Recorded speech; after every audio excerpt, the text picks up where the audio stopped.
Only one type of burger. For every pallet. Fries are extra. Large in size. We've got the shakes. Going over the brim.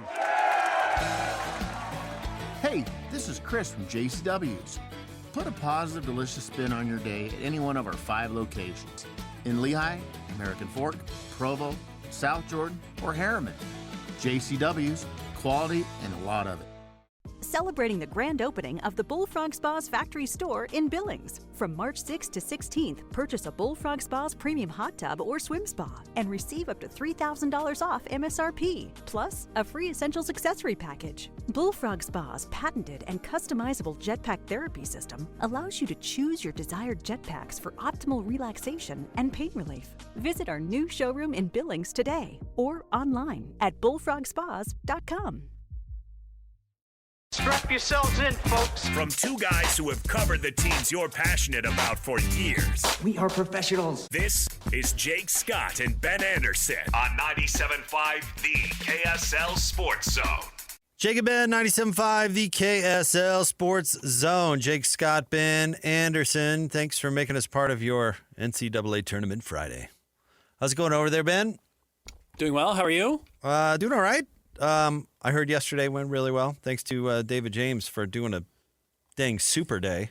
I know. to help me out. What a stud. What a great coworker. Yep. Thanks, David. And then thanks everyone down at Kenny J's. We had a truly wonderful time down there. So Lloyd told me that it was the listeners showed up in force after the games got started, and so shout out to all the listeners that dropped by.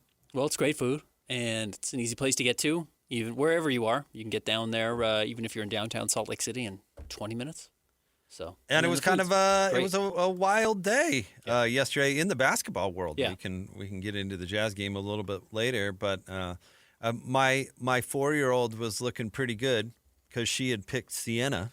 Okay, she thought she had it there for a minute. She did. She thought she had it there for a minute, and then the crooked referees realized they had money on the game. And they were like, well, we can't let that happen. You think that's what it was? No, I think they have a bozo coach who didn't make a substitution. Yeah, that was crazy. Went full Rick Majerus. I'm just going to burn these dudes down. Like, by the end of the game, they were hoisting air balls because they couldn't lift their arms. They had no energy. They had nothing. And Boozer was both Boozers were going through them like hot, like a knife through hot butter. Yeah. It was a good game for Caden Boozer, the younger, if you haven't followed. He's maybe not lived up to expectations at Duke, though Cam has. But their point guard got hurt right before the tournament, and he stepped in and he played very well yesterday. So, I mean, I've made jokes in the past when talking about BYU, and of course that's the lead. We'll get to the Cougars. But that you don't really need the depth in the NCAA tournament, which is kind of true. Sure. Everyone plays a shortened roster for the most part. But Sienna played all 5 starters all 40 minutes. I've never seen that. And gassed does not even describe how that team was at the end of the game. They didn't even give themselves a chance. No. Hey, how about with a double-digit lead? Why don't you put in some reserves to get your guys a breather? That's the other thing. It's not like the game was neck and neck the whole time. No, they were up 11, 12 for long stretches. Yeah. At halftime, I think they were up 12, right? Yeah. So that made no sense to me. So I put that squarely on the coach. But BYU did fall to Texas, and we can talk as to why. I do think the coach bears some responsibility in the Cougar loss as well. However, I do think it proved out, Ben, that what we've talked about with the NCAA tournament, particularly with BYU over the years, is absolutely true. If you get a bad matchup in whatever round, it's going to be a long day. And BYU did not have the size to really... I mean, they did not have the size to make Texas a good matchup. Yes. Kepa Keita is a fun player to watch. He plays big, all this stuff, but he's 6'8", and he's not a big. He was awful last night. He was just awful. I mean, he was bad all year, and that was kind of the crown jewel of it, unfortunately, because I thought he was one of the more important players on the team, and I just thought he no-showed last night. Now, some of that is because, he's playing against this Vocatitis kid. He was so overmatched. Who's enormous. And played huge, and good for him. That's why that kid is, where he is. You end up at Texas because you're a legit 7-footer who has some game. He can't shoot free throws to save his life, apparently, but he can play. and Cape is not that big. And it was totally outclassed and overmatched, and I didn't think it was particularly good at any point this season, but last night that really, really came to a head, and it cost BYU their season. And that's not just Cape Cata's fault, that's everybody's fault. You got to recruit big players. You got to have 7-footers. You can't trust a 6'7" guy to go out there and play against 7-footers, and that's what ended up biting BYU, but it was a theme all season long. Yes, it was. And the whole get down thing and then fight back, and it just... All of the things BYU struggled with all year were right on full display. And I think that's part of what you can put on the coach. Those problems were never really solved. I mean, maybe temporarily, but a lot of that stuff was never really solved. You know, the injuries were rough with BYU. There's no doubt about it. But that stuff existed throughout the season. Mm-hmm. And signing a center out of the G League wasn't the answer. No, it was not. And I get that that's how they tried to address it, but he did not come in and make any type of a difference. No. And let that be a lesson to you that just because they are technically pros does not mean that they're any good. 9 minutes, 0 points, 0 rebounds, 0 assists, 0 steals, 2 fouls.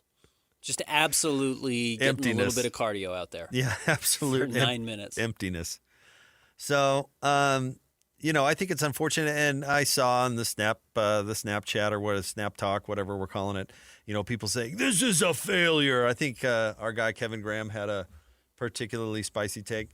And, yeah, I think if you were to ask everybody down there in that building if it's a disappointment that they were one and done in the NCAA tournament, I bet to a person they would tell you yes. I'm not really prepared to roll out the failure card because life is always a little more nuanced than that. And I think A.J. DeBonce's season was a total success. I think Robert Wright left a little something to be desired. I think we saw kind of more the downside of him against Texas. Again, I'm not really out to barbecue everybody, but you needed somebody who was going to dig in and play a little defense and not necessarily play hero ball, settle into a bit more of a role. And I don't think it didn't seem to me like that's what he was doing yesterday. But I don't know, I guess different minds can disagree. But I mean, the coach's job, you know, long and short of it is to address all of that. One of the problems with Texas, and you're exactly right, and I want to get to that. One of the problems with Texas and drawing them is that as a high major with investment in their program, though clearly they're not like an elite team this year, they do have players who are the right size at every position. It really does matter. You know, you go out and you play High Point, who won, or Siena, who you were just talking about. Like, most of those dudes are... Siena didn't win, but they gave him a correct. Yeah. But most of those dudes are 2 or 3 inches too small and 20 pounds too light. That is not the issue with Texas. No. Texas has legit size at every single position, and that does negate some of what BYU does well, and then they were able to exploit where BYU doesn't have elite positional size, and that was both at point guard, where Robert Wright is very small, and with Keba Keita. That is one of the issues. Absolutely, yes. And then, the second is just like, I don't think Kevin Young got more out of this team than was expected. I think he did a replacement-level coaching job this year. Excellent recruiting, definitely dealt with some injuries. When they were fully healthy, they played at a very high level this year. I think they lost one game when they kind of had everybody out there. But, the issues of starting slow, the issues of not seeing the ball move. AJ in this game at one point very clearly just decided, I don't trust anyone else on this team. And he's probably right to do it because he tried to take over in the second half and nearly did it and then ran out of gas, and that was an issue he ran into it a few times this season as well. But, I do think this team underachieved. That doesn't mean they're a failure. That doesn't mean they won't benefit long-term off of having A.J. DeBonce as a part of their program. It's probably already served them as going out and getting Bruce Branch III to come in and kind of follow in his footsteps. I think A.J. is going to be the number 1 overall draft pick. I think he did more than enough to prove that he deserves that honor and is going to be a major difference maker in the NBA. But, the iron, you have to strike while the iron is hot when you have, players of A.J.'s caliber, Robert Wright's caliber, and Richie Saunders' caliber. And yes, you lost Richie late in the season. And I just don't think they lived up to that expectation at all. Yeah, for whatever reason. But I don't know. I kind of want to get away from you had a great player. Why didn't you do better? The list of great NBA players that didn't do well in the NCAA tournament is a mile long. It is. Kevin Durant had all that, the great games in the Big 12 tournament and all this stuff that we talked about when BYU and A.J. DeBonsa was putting up similar numbers. How many games did Kevin Durant play in the NCAA tournament? Was it one? He played two. He won his first game. He beat New Mexico State Okay. in the first round and then upset by USC in round 2. Chris Paul in his senior year or his last year at Wake Forest lost in the first round. Yep. I mean, you can go through the list of all these big-time players that didn't necessarily do well in the NCAA tournament. So I don't really correlate the two. We also saw a BYU team without A.J. DeBonsa. That was more of Richie Saunders was, an all-conference player, so it's not like, but they were certainly a different style team, and they go to the Sweet 16. I doubt Richie Saunders will be drafted. I know a lot of people are holding out hope for it, but I think his journey to make the NBA is going to be a long one. Yeah. So I don't know. We could talk wasted opportunity. Yeah, the potential number 1 pick in the draft and didn't do anything in the NCAA tournament. Yeah, well, lots of other. I mean, do we crap on Wake Forest because Chris Paul underachieved in his last year there? Or do we even care? DeAndre Ayton didn't win. I think they lost their first game. It just happens. That does happen. It does.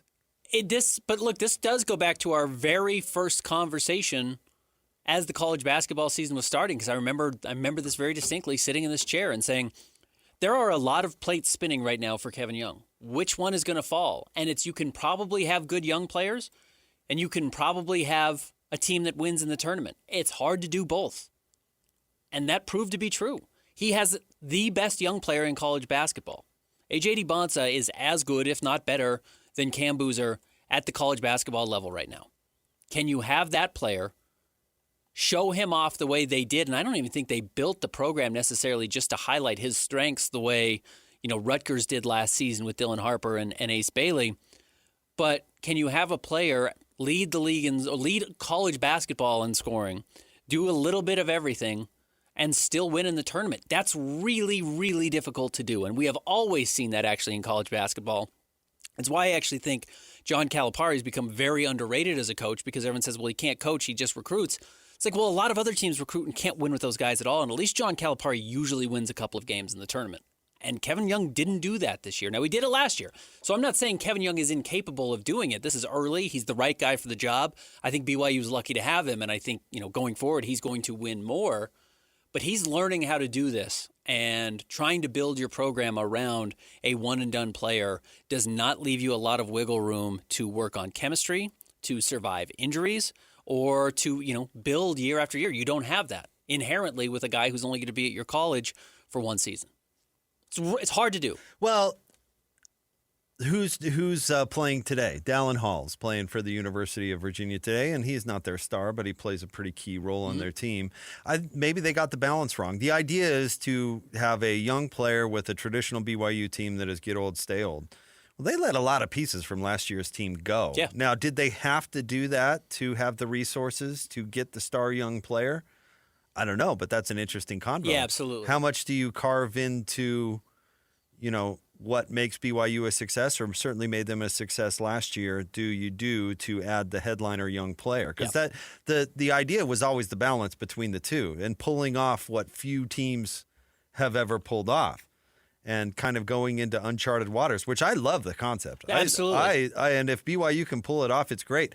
But maybe they carved off too much of the get old, stay old to get the young. Maybe you robbed Peter to pay Paul. Right. If you had to let Dallin Hall go to UVA because you didn't have the Ched because you got to pay A.J. DeBonsa. Right.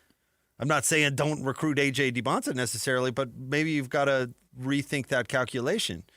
Because I don't think going with just a one-and-done young player is good. He's a dang All-American. Yep. But that's not the formula. The formula, or at least in theory at BYU, was put that All-American with a team that's been playing together and that knows what they're doing and has some scrappiness and going to guard and all these other things. And it didn't turn out to be that way at BYU because of, I don't know, they didn't get the right players. They got players that got injured. Yeah. I think that's a conversation to be had. Would BYU have been better with Dallin Hall instead of Rob Wright? And look, and honestly, maybe the answer is no. the answer might be no. I have no idea. Robert Wright was really good this year. He was not good last night, but he was really good But this is year. he the type of player that the team needed? You know? Xavion Stanton, you remember, was another top 50 recruit that went to BYU this year. Probably got a pretty hefty payday, I would imagine, coming out of his Las Vegas high school. I'm pretty sure he got hurt early in the year, but when he did play, he was not a difference maker. Again, it goes back to paying young players. You would pay AJ 1,000 times out of 1,000. But you're right, when you're trying to strike the balance of BYU get old, stay old, mixed with the young superstar, were you able to find that balance? Maybe the idea of being able to do it was more of a myth than we recognized because they don't have endless finances when it comes to building out the roster. Because, yes, you say goodbye to Dallin Hall. You say goodbye to some of these players who did leave for other schools that could have helped you this year. Because the superpower of BYU should be retaining good traditional BYU players because they have an extra incentive to stay there. That isn't necessarily I'm going to go somewhere for the highest bidder. So I'm assuming, and again, using that word assumption because I don't know. Yeah.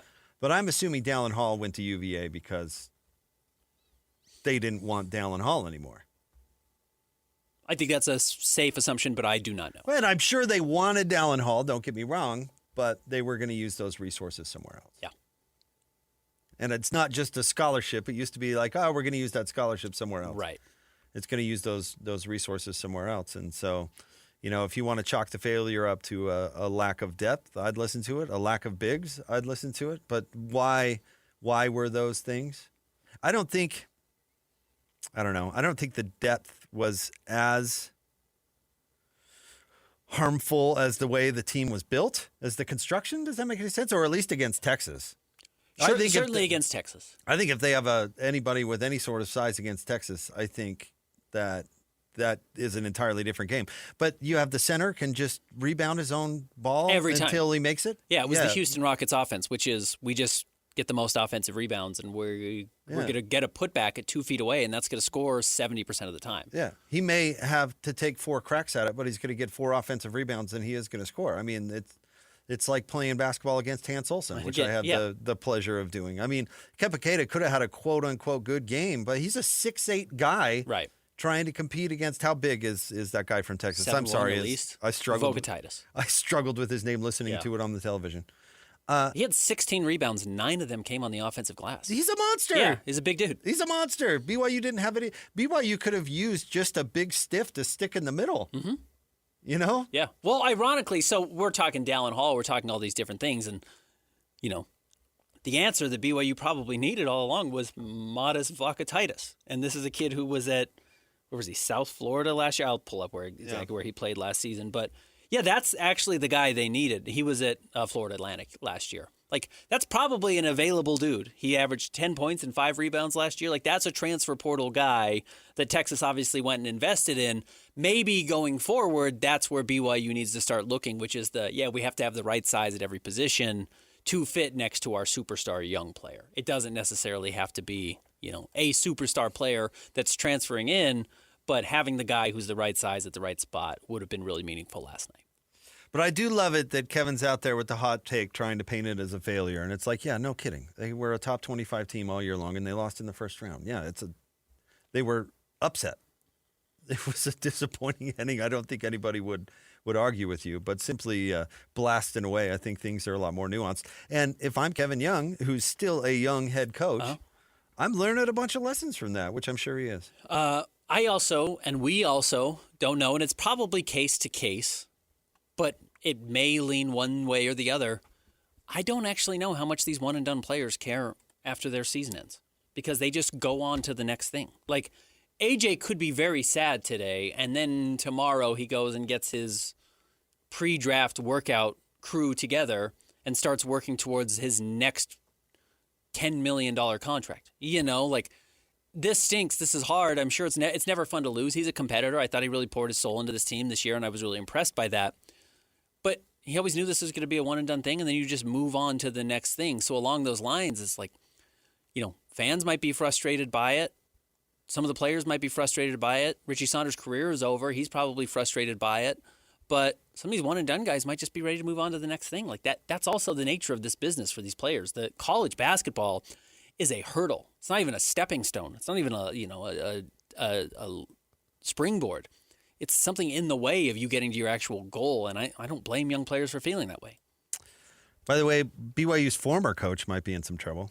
They're up 10-8 on Santa Clara. I'm not necessarily talking about just this game, but if he doesn't do some damage in the tournament, he might be out. Mm-hmm. He's under a ton of fire. Very easily, yeah. If you lose this game, I think he does get fired. You lose to an underseed, a lower seed, after having a very disappointing season with a rumored $20 million roster, yeah, he would be in major trouble. He needs to get to the Sweet 16. 10-8. They leave Santa Clara. Yeah, we've got some Utah news coming out. I just saw that Christian saying in our ear in relation to Kyle Whittingham. I haven't read totally through this, but it looks interesting. Yep. And we've got reporting on it at kslsports.com. So make sure and check that out. Again, one game underway. Kentucky leads Santa Clara. The 10:40 game starting today, Ben, is 12 seed Akron and 5 seed Texas Tech. The 11:30 game is 16 seed Long Island taking on 1 seed Arizona. The 11:50 game is 14 seed Wright State and 3 seed, speaking of Dallin Hall, UVA. Okay.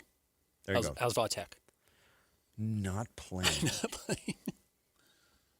By the way, I you know why I love the tournament? Because it's not on ESPN, and I don't have to look at stupid Seth Greenberg pretending like he knows freaking anything. Yeah.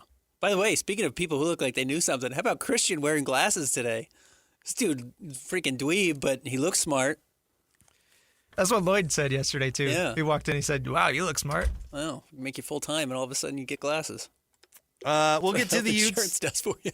Utes news coming up next. Stay tuned. Jake and Ben, 97.5, the KSL Sports Zone.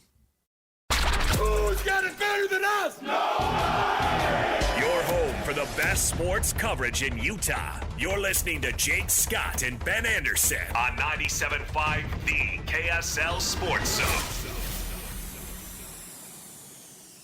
Jacob Ben, 97.5, the KSL Sports News. We have, or Sports Zone. We have breaking news that has broken over the past 20 minutes or so. And let's get on the man himself, shall we? He's reports on the Utes for KSL.com. He's doing a great job reporting this story in particular. We're very fortunate to have on the show right now Josh Furlong. What's going on, Josh? What's going on? It's been a fun morning, hasn't it? I bet. Yeah, so the big story here is that we've got new details on Kyle Whittingham's transition away from Utah and to becoming the head coach of Michigan. And basically, the core of the story is that Kyle Whittingham wanted to come back. He wanted basically a $2 and $2.5 or $2.7 million raise, so he intended to be back not just for this season, but next year. And Utah countered. What was the counter from Utah and Mark Harlan, and what was the fallout? Yeah, so essentially Utah wanted to counter and say his base salary would essentially get up to about $8 million. So about about $1 million less than what he had expected. And it would only be a 1-year term. And as part of that, they were going to really give Morgan Scalley a ton of power, mostly as it relates to the future of the program in terms of recruiting, the decision-making in terms of roster management, staffing. And so even though Kyle would have been head coach under this, amended agreement, it would give Scalley the opportunity to kind of veto anything if Kyle wanted to take the program in a different direction. So it was really just trying to protect their future while still maintaining an opportunity for Kyle, and giving him that option outside of him just living out the life of his contract as it currently states, which would, his retirement contract as part of that, which would allow him $3.45 million each year. So he could either retire or take this 1-year deal that would pay him $8 million, but then it would be pretty much guaranteed that Morgan Scalley would move into the head coaching job. All right, so I'm curious about this. What are they calling it, Josh? Amendment or whatever that was signed, where Utah is still paying out this money but taking the high road, even though he took another job. Break this down for me. Yeah, so essentially they had agreed to a $13 million deal that essentially would say, okay, instead of doing the retirement route where you're going to work with the athletic department for 2 years and kind of pay out the rest of your contract at a lower rate, they're just going to basically give a transition bonus to say, hey, we want to move on to Morgan Scally, and we're going to give you $13 million paid out over the next 3 years. And so as part of that, there was little things that said he had to help the transition of the program, really just kind of not take any employment out inside the state of Utah. There wasn't anything specified outside of the state of Utah. And so it really was just kind of like, hey, we want to make sure that we're transitioning to Morgan Scally in a right way. You're not going to prohibit this in any way or cause problems, and we'll pay you X amount of dollars to be able to do it. And, that didn't obviously work out. Kyle Whittingham takes the Michigan head coaching job, and Utah still pays their $8 million out at the beginning of January. But there's a letter sent from Mark Harlan that basically he expresses his disappointment with Kyle and how he operated, taking coaches, taking players, and that kind of stuff, which didn't really lead to the smooth transition. But at the end of the day, at least in this letter, there's probably more documents out there than I wish we could have gotten, but they basically said, we're not going to fight this anymore. We're just going to let it move on, and we'll continue to pay out the deal. So they're paying him $13 million to coach at Michigan?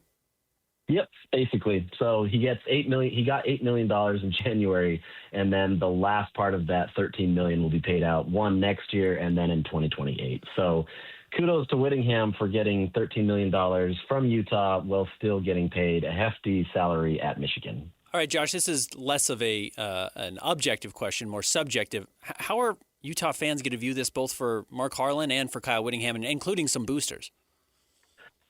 That's a good question, because I think there was a segment of the fan base that definitely wanted to move on to Morgan Scally. And so it was, Kyle, I think many expected Kyle to move on last year and say, hey, go right out in the sunset. You kind of got the dream that you wanted. Yeah, maybe it wasn't playoffs, whatever.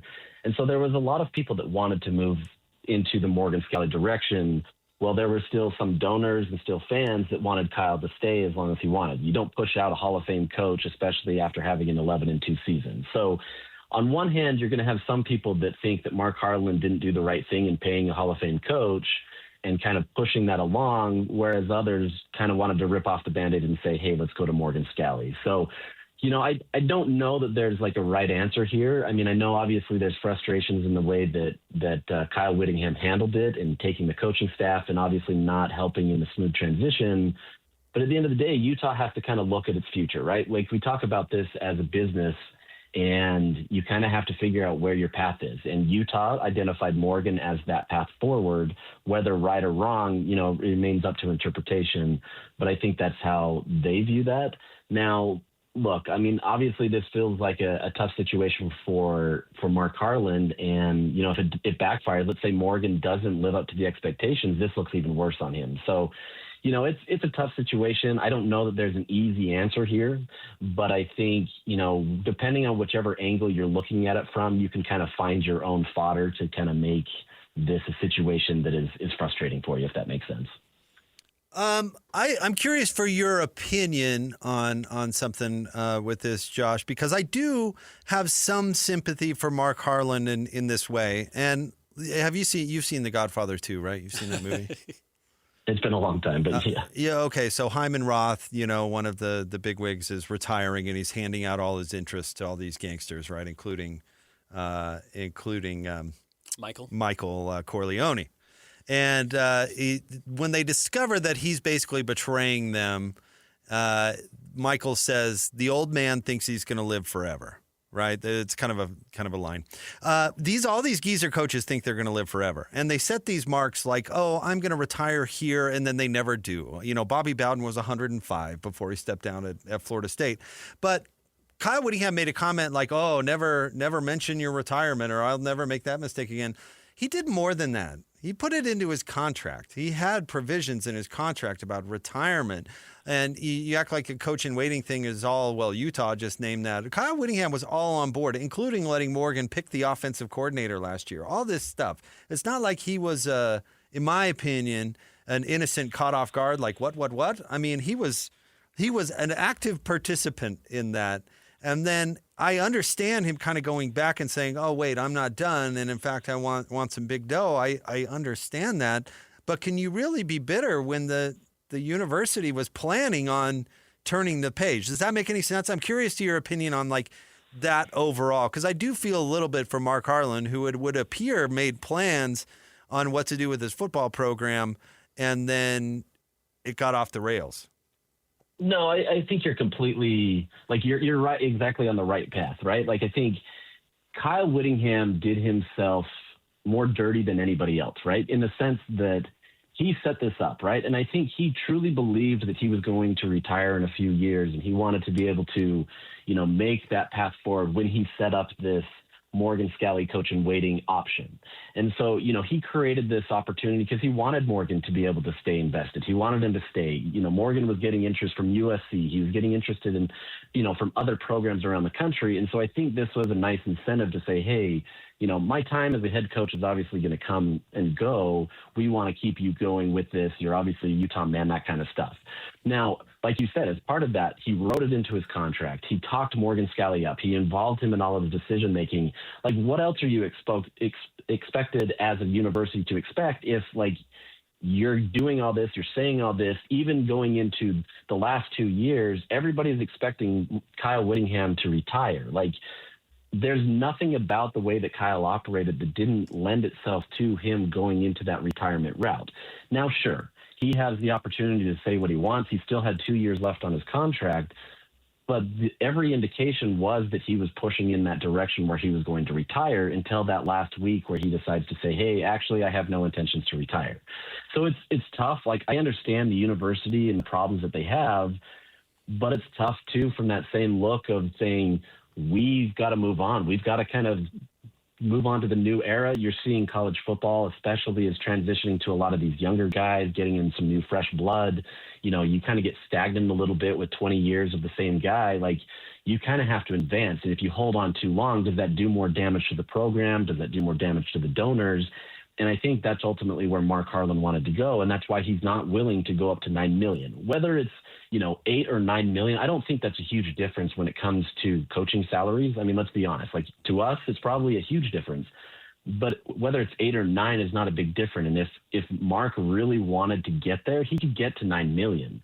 It's just, I think they felt like Morgan was the future, and that's the direction that they wanted to go. Sounds to me like they were trying to thread the needle, which I can't blame them. Do right by their legend, but at the same time move on. That strikes me about what the counter offer was all about. I just don't know if that's possible when dealing with coaches. And again, they're going to live forever. Yeah, and I mean, this is tough too because we don't, as part of these documents, we don't actually get Utah's full side of this.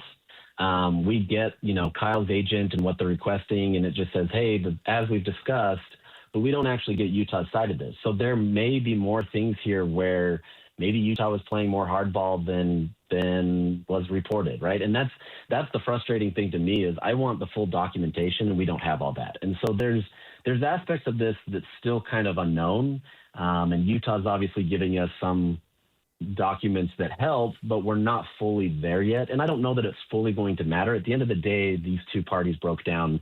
Kyle decided to step away. But I think, we're getting kind of a one-sided look of this and not getting to see Utah. Were they playing difficult? Was this something that could have been worked out? And instead, more, Kyle's trying to, I don't want to say stick it to him, but say, hey, look, if you're not going to play nice with us, this is what I'm going to ask, and, try to make things more difficult. So it's tough. We don't have the full side of Utah's perspective in these documents, but at the same time, I don't know that much is going to change because Kyle kind of made his own bed. And then at the same time, Utah, no matter what, was looking like they wanted to go in the direction of Morgan Scalley. Yeah. Hey, Josh, great work. Keep it up, man.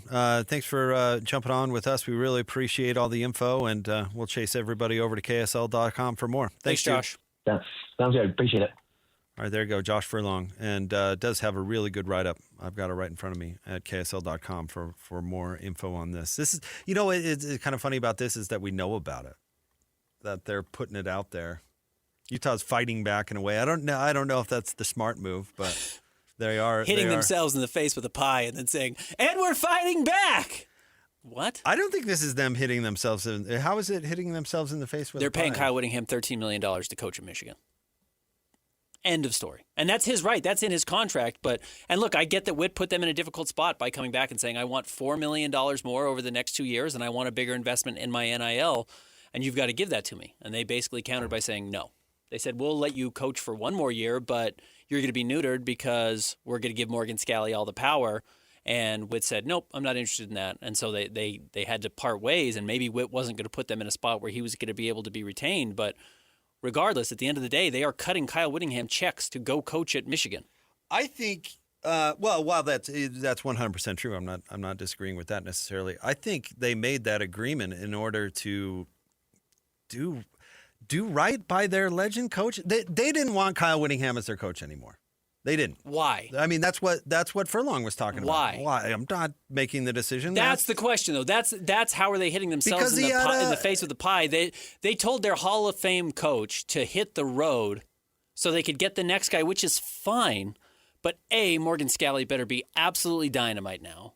And B, it's probably going to cost you more money to pay Witt to go away than it would have been to retain him. I don't think this is about the money. I don't think it. Utah just sold its soul to an investment company to come in and own all of its rights going forward. I don't think for a cut of this check because apparently they needed the money. I don't think they wanted to just can their legendary coach, but I don't think they wanted him to be the long-term coach of the football team, or at very least, I think they wanted to know how long-term that was actually going to be. Why would you? He'd only won 10 games the previous season.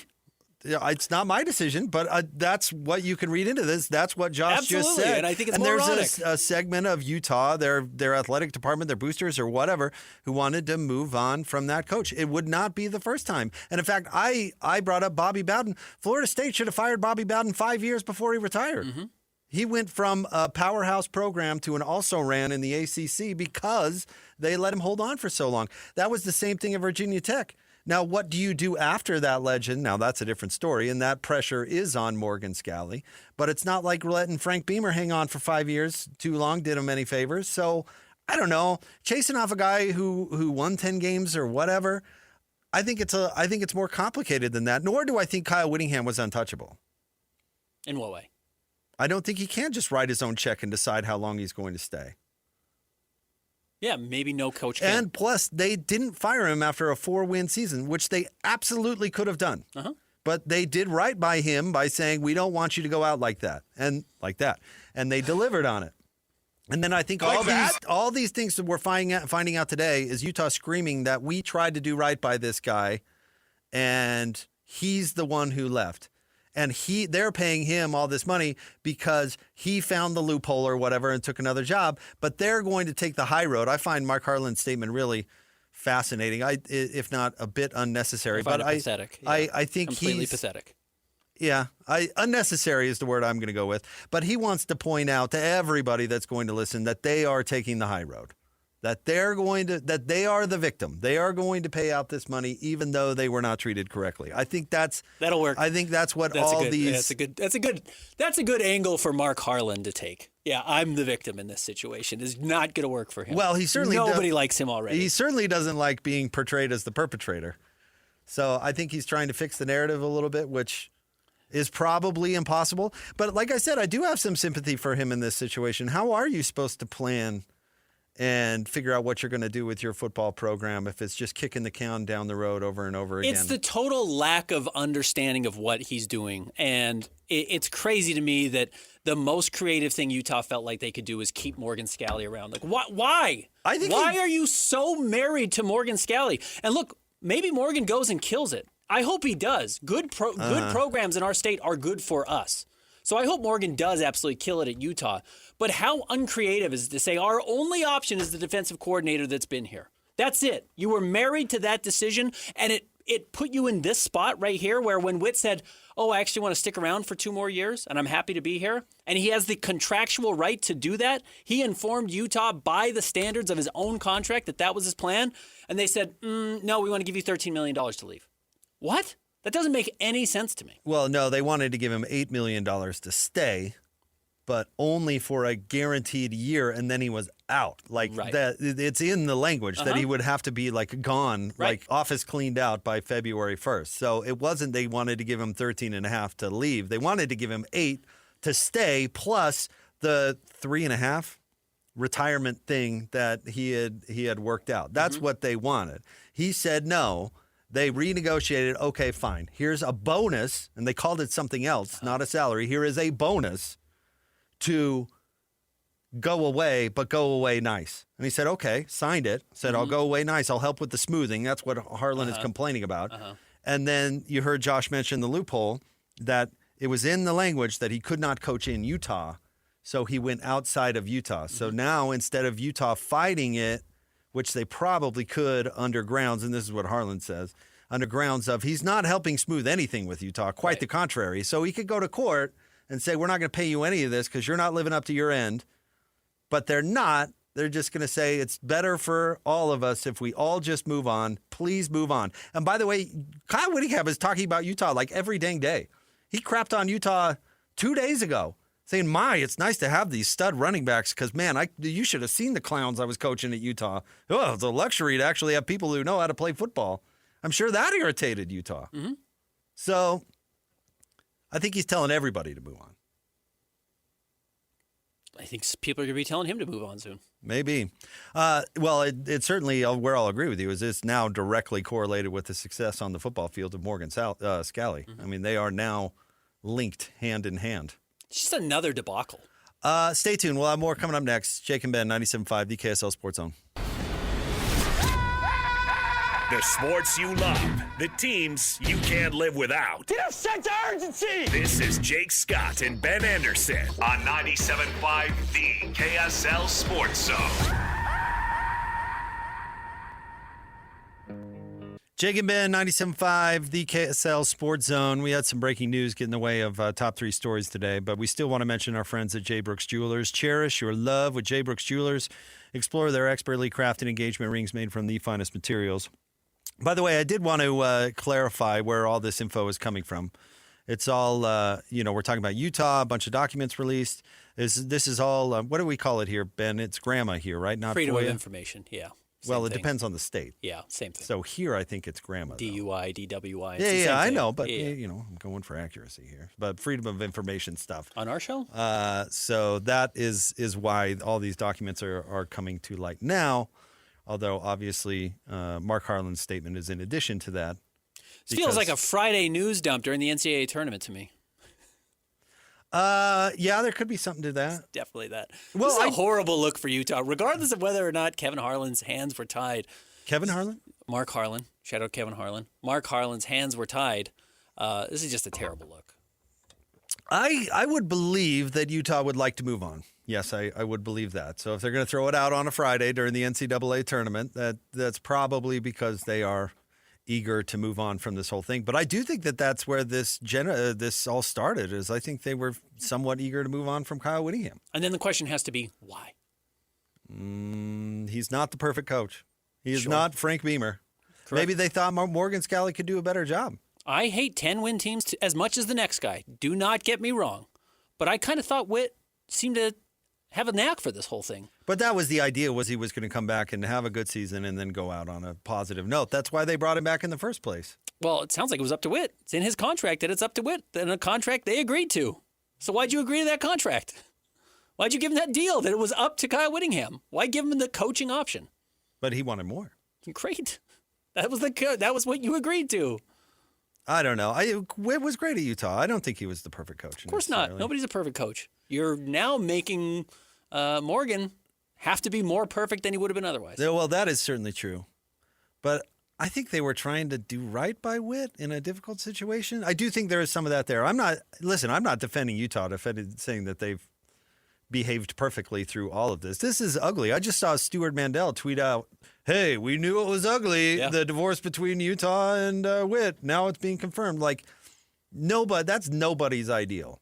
Correct. But I don't think that Kyle Whittingham was somehow untouchable where he could just write his own ticket. Nor has he handled this perfectly. Yeah, that's Clearly, what, no, absolutely he hasn't done not. this perfectly, and Utah hasn't handled it perfectly, and the person who got the worst end of it is clearly Utah. Whit got $13 million from that program, $30 million or whatever it is from Michigan, more than that, all the NIL money he could want, and he's still coaching. And Utah's left holding the check without out the Hall of Famer. Well, he damaged the storybook at Utah, if he valued that, which obviously he didn't.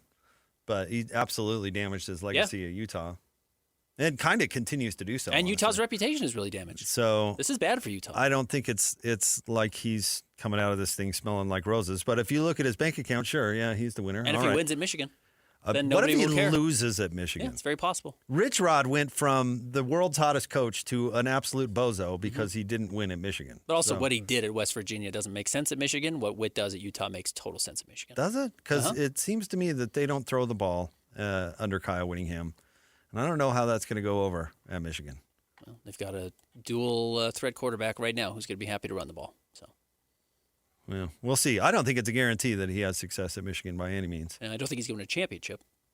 Dude, they've got a 5-star freshman running back. They're winning the Natty.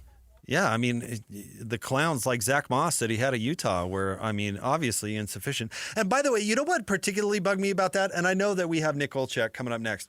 The talented freshman that he did have in his roster, he absolutely ignored until he had to play them, and then they turned out to be good.